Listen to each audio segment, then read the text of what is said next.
Mahabharat episode 1। Shri Ved Vyas जी की आज्ञा से वैशंपायन जी का कथा प्रारंभ करना। शौनक जी ने कहा, सूत नंदन, महाभारत की कथा बड़ी ही पवित्र है। इसमें पांडवों का यश गाया गया है। सर्प सत्र के अंत में जन्मेजय की प्रार्थना से भगवान श्री कृष्ण द्वैपायन ने वैशंपायन जी को यह आज्ञा दी थी कि तुम वो कथा इन्हें सुनाओ। अब मैं वही कथा सुनना चाहता हूँ। यह कथा भगवान व्यास के मन सागर से उत्पन्न होने के कारण सर्वरत्नमयी है। आप वही सुनाइए। उग्रश्रवा जी ने कहा, शौनक जी, भगवान वेद व्यास के द्वारा निर्मित महाभारत आख्यान मैं आपको प्रारंभ से ही सुनाऊंगा। उसका वर्णन करने में मुझे भी बड़ा आनंद होता है। जब भगवान श्री कृष्ण द्वैपायन को यह बात मालूम हुई कि जन्मेजय सर्प यज्ञ में दीक्षित हो गए हैं, तब वे यहाँ आए। भगवान व्यास का जन्म शक्तिपुत्र पाराशर के द्वारा सत्यवती के गर्भ से यमुना की रेती में हुआ था। वे ही पांडवों के पितामह थे। वे जन्मते ही स्वेच्छा से बड़े हो गए और सांगोपांग वेद तथा इतिहास का ज्ञान प्राप्त कर लिया।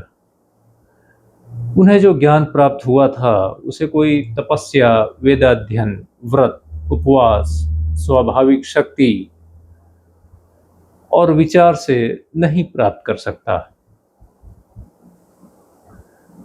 उन्होंने ही एक वेद को 4 भागों में विभक्त कर दिया। वे महान ब्रह्मर्षि, त्रिकालदर्शी, सत्यव्रत, परम पवित्र एवं सगुण निर्गुण के स्वरूप के तत्वज्ञ थे।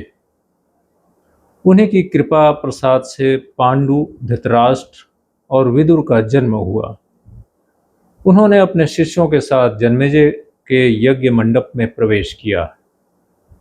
उन्हें देखते ही राजर्षि जन्मेजय झटपट सदस्यों सहित उठकर खड़े हो गए और शिष्टाचार पूर्वक यज्ञ मंडप में उन्हें ले आए। उन्हें सुवर्ण सिंहासन पर बैठाकर विधि पूर्वक पूजा की। अपने वंश प्रवर्तक को पाद्य, आचमन, अर्घ्य और गौएं देकर जन्मेजय को बड़ी प्रसन्नता हुई। दोनों ओर से कुशल मंगल के संबंध में प्रश्नोत्तर हुए। सभी सभासदों ने भगवान व्यास की पूजा की और उन्होंने यथायोग्य सबका सत्कार किया। तदनंतर जन्मेजय ने सभासदों के साथ हाथ जोड़कर व्यास जी से यह प्रश्न किया, भगवान, आपने कौरव और पांडवों को अपनी आंखों से देखा था। मैं चाहता हूं कि आपके मुंह से उनका चरित्र सुनूं। वे तो बड़े धर्मात्मा थे, फिर उन लोगों का आपस में अनबन का क्या कारण था? उस घोर संग्राम की होने की नौबत कैसे आ गई? उसके कारण तो प्राणियों का बड़ा ही विध्वंस हुआ। अवश्य ही दैववश उनका मन युद्ध की ओर झुक गया होगा। आप कृपा करके मुझे इसका पूरा विवरण सुनाइए। जन्मेजय की यह बात सुनकर भगवान वेद व्यास ने पास ही बैठे हुए अपने दिव्य शिष्य वैशंपायन से कहा, वैशंपायन, कौरव और पांडवों में जिस प्रकार फूट पड़ी थी वह सब तुम मुझसे सुन चुके हो। अब वही बात तुम जन्मेजय को सुना दो।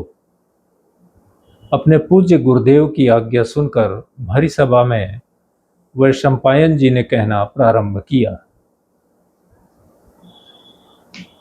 वैशंपायन जी ने कहा, मैं संकल्प, विचार और समाधि के द्वारा गुरुदेव को नमस्कार करता हूँ तथा सभी ब्राह्मण और विद्वानों का सम्मान करके परम ज्ञानी भगवान व्यास का मत सुनाता हूँ। भगवान व्यास के द्वारा निर्मित यह इतिहास बड़ा ही पवित्र और विस्तृत है। उन्होंने पुण्यात्मा पांडवों की यह कथा 1 लाख श्लोकों में कही है। इसके वक्ता और श्रोता ब्रह्मलोक में जाकर देवताओं के समकक्ष हो जाते हैं।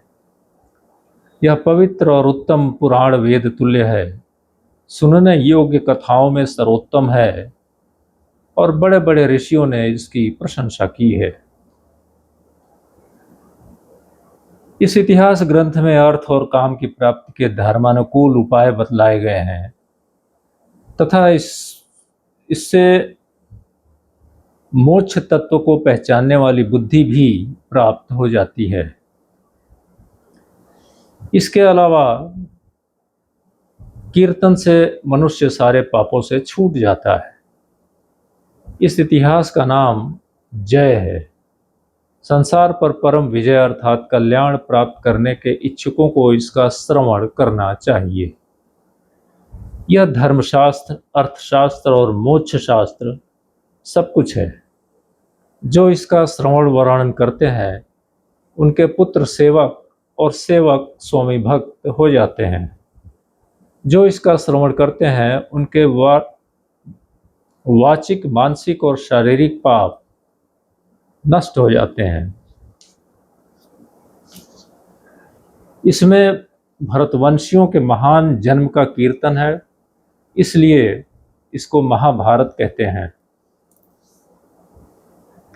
जो इस नाम का व्युत्पत्ति युक्त अर्थ जानता है वह सारे पापों से छूट जाता है। भगवान श्री कृष्ण द्वैपायन प्रतिदिन प्रातःकाल उठकर स्नान, संध्या आदि से निवृत्त हो इसकी रचना करते थे। इस प्रकार 3 वर्ष में यह पूरा हुआ था। इसलिए ब्राह्मणों को भी नियम में स्थित होकर ही इस कथा का श्रवण वर्णन करना चाहिए।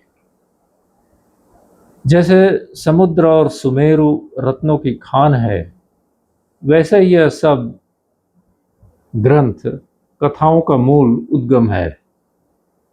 इसके दान से सारी पृथ्वी के दान का फल मिलता है। धर्म, अर्थ, काम और मोक्ष के संबंध में जो बात इसमें वर्णित है, इस ग्रंथ में वर्णित है, वही सर्वत्र है। जो इसमें नहीं है वह और कहीं नहीं है। इसलिए आप लोग यह कथा पूरी पूरी सुने। शेष आगे।